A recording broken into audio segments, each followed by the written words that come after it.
បងអង្គុយយូរប្រកាសជាមានបញ្ហាតឹមចង្កេះមែនទេនេះជាដំណោះស្រាយដែលអាចជួយឲ្យបងប្អូនធ្វើការពលាឆ្អឹងខ្នងនឹងបានធូរហើយសុវត្ថិភាពទៀតសំខាន់បងប្អូនព្យាយាមធ្វើជារៀងរាល់ថ្ងៃឬក៏បន្ទាប់ពីបងប្អូនអង្គុយធ្វើការឬក៏អង្គុយយូរហ្នឹងទី1គឺបងប្អូនដាក់ជើង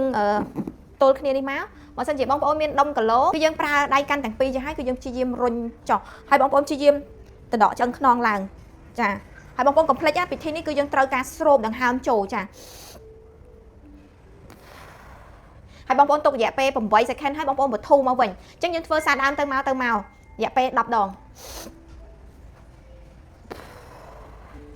ចាវិធីមួយទៀតគឺបងប្អូនយើងលុបជង្គង់មកប៉ុន្តែយើងកុំផ្អឹបជើងគឺយើងលាជើងបន្តិចមកហើយយើងព្យាយាមបើកតាគៀដើម្បីរុញទៅក្រោយហើយដល់ពេលដែលបងប្អូនដាក់ដៃមិននេះគឺទី1គឺយើងរុញទៅដកខ្លួនទៅខាងមុខហើយតាគៀរបស់យើងគឺរុញមកក្រោយ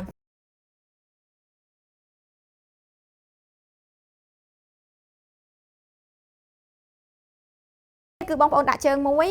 ឆិតខ្លួនយើងហើយជើងមួយទៀតគឺបត់មកខាងក្រោយហើយដៃរបស់យើងផ្គុំចូលគ្នាបែបនេះហើយយើងព្យាយាមចារុញបើកចា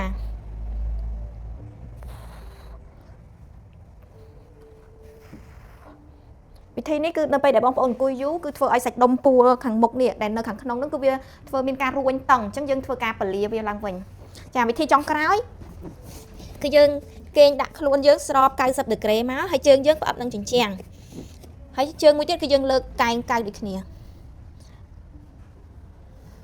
ហើយបងប្អូនទុករយៈពេល8វិនាទីយើងតម្លាក់ចុះវិញហើយយើងធ្វើសារដើម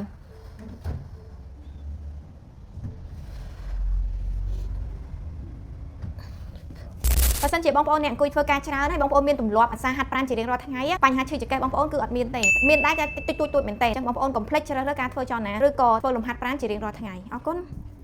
សូមណែនាំខ្សែក្រវ៉ាត់តម្រង់ឆ្អឹងខ្នងពីគិនសានរបស់យើងដែលអាចជួយដោះស្រាយបញ្ហាឈឺចង្កេះការពារការវាយឆ្អឹងខ្នងជួយសាច់ដុំអ្នកគាត់មានបញ្ហាស្ពឹកសាច់ដុំជួយពង្រឹងសាច់ដុំចន្លោះឆ្អឹងខ្នងឲ្យមានសុខភាពល្អអរគុណ